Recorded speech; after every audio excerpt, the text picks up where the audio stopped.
Assalamualaikum dan salam sejahtera. Kita berjumpa lagi di dalam channel YouTube Bengkel Logam Besi Aman. Satu hari saya berjumpa dengan besi buruk ni.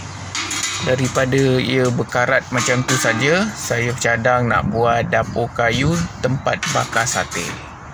Langkah pertama, saya bersihkan dulu besi karat ni. Saya tengok bahagian tepinya tak rata, jadi saya ratakan dengan hand grinder. Bila kita dah grind bahagian tepi ni, ia jadi tajam.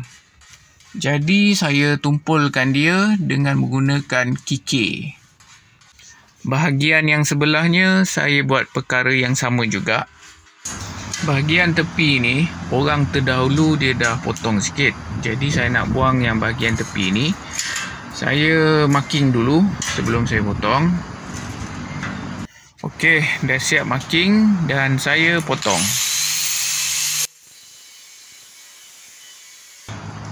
Dah siap potong, saya nak buang karat. Saya buang karat dengan menggunakan bros dawai ni sahaja. Bahagian tepi pun saya berus juga. Okey, alhamdulillah dah siap buang karat dah. Suka saya ingatkan di sini, karat tidak boleh dibuang 100% sebab ia akan sentiasa karat. Tambah-tambah pula besi ni jenis mild steel, keluli lembut. Okey, bahagian yang ni ada gap sikit. Jadi saya nak tutup gap ni, saya akan weld sampai ujung.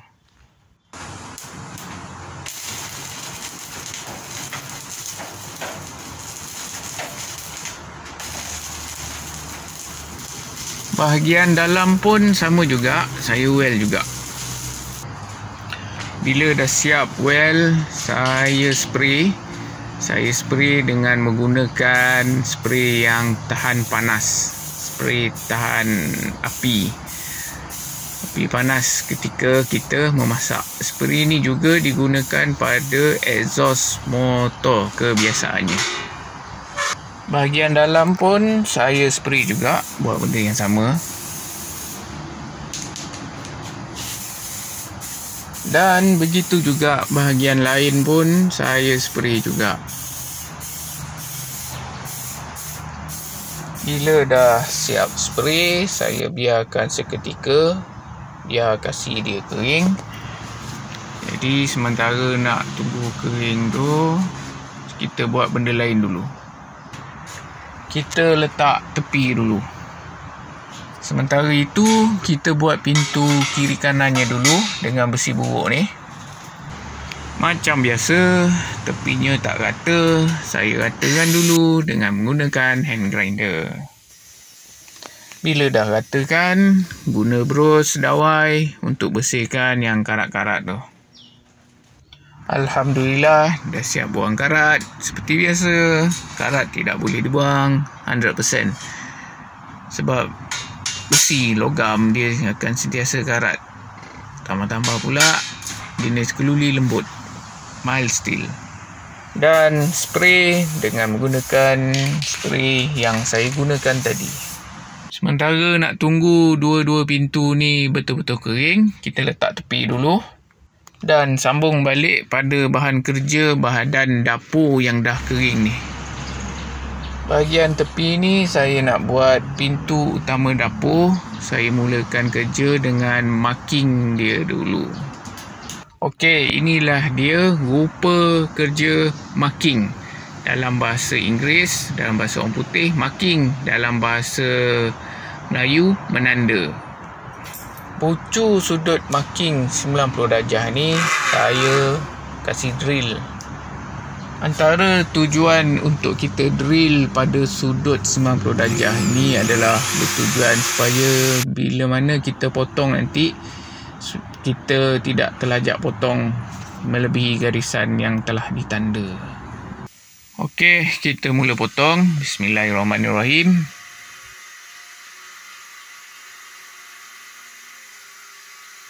Okey, baik. Bila kita dah siap potong, kita buang benda-benda yang tajam pada bahagian-bahagian serpihan potongan besi yang tajam, bagi dia tumpul.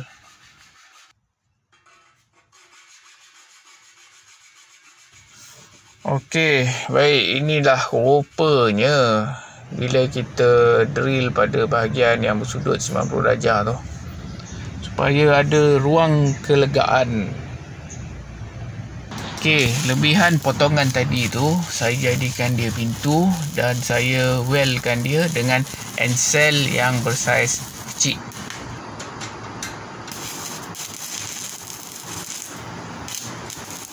Bila dah ada pintu, kena ada tombol. Jadi saya buatkan tombol kecil pada pintu ni.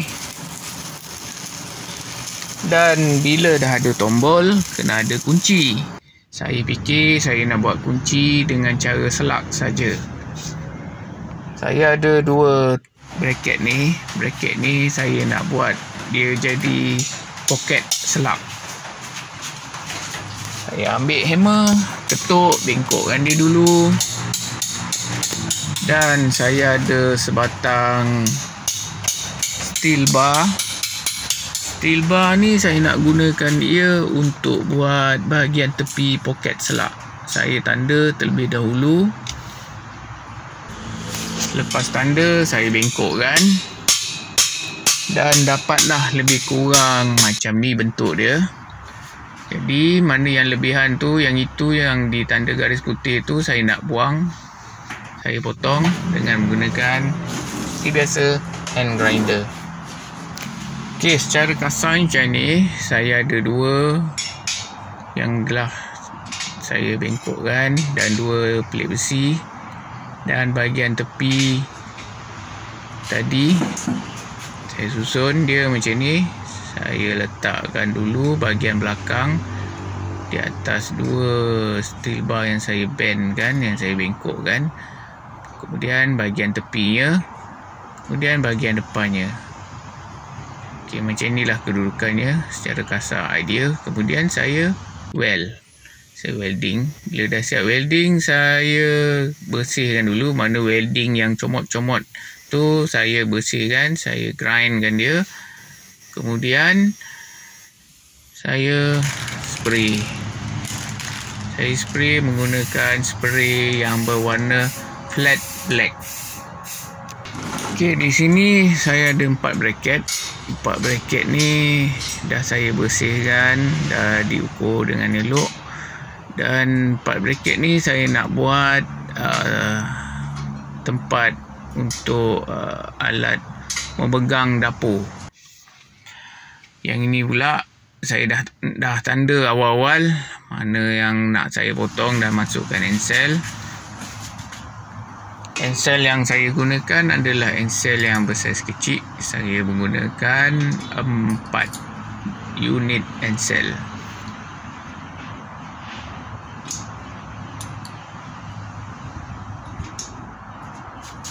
Setiap 4 unit encel ni saya weldingkan dia pada bracket yang saya sebutkan tadi.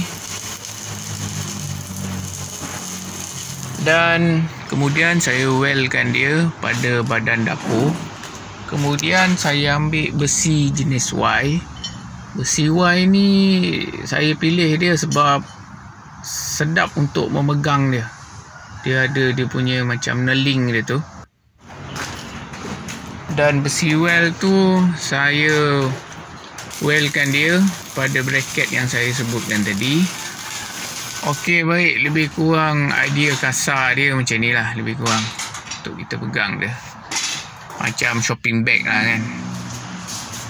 Untuk steel bar yang kecil Cinonet ni, saya nak buat dia sebagai tempat para untuk bakar sate.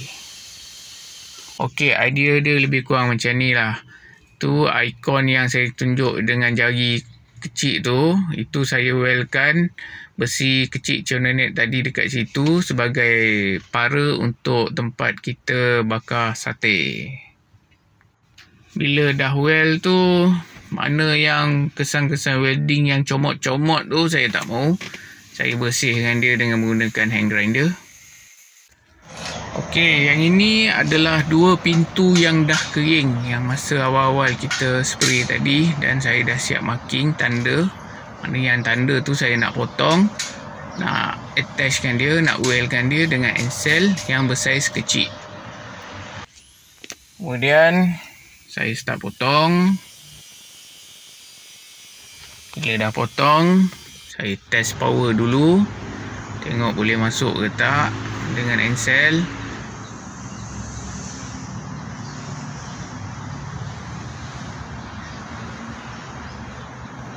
Begitu juga dengan badan dapur pun saya potong juga, sebab nak attach, nak weldkan dia dengan encel untuk dijadikan pintu.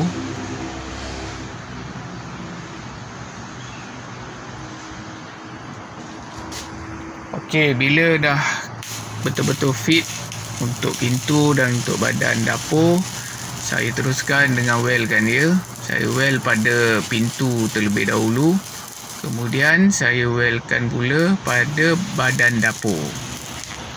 Untuk pintu dapur kiri dan kanan ini, saya buatkan dia selak, sistem selak. Saya ada 2 bracket, dan bracket ni saya nak buat selak. Saya weldkan dia.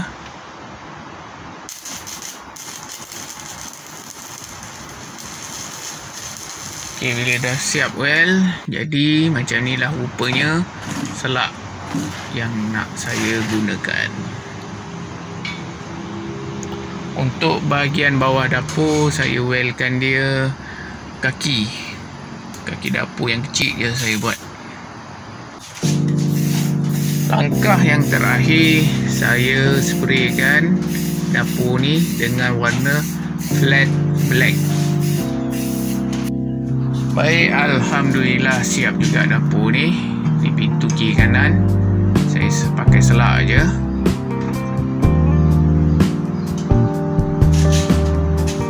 Dan pintu depan dia saya pakai selak poket, di mana selak ni saya sertakan dengan poket sekali. Jadi poket ni bolehlah nak letak sudu ke, sudip ke, rempah-rempah kan, serai ke. Pintu yang lagi satu pun saya buat sistem selak juga. Okey, baik, sampai di sini saja video saya, perkongsian video saya untuk kali ini. InsyaAllah kita berjumpa lagi untuk video yang akan datang. Assalamualaikum.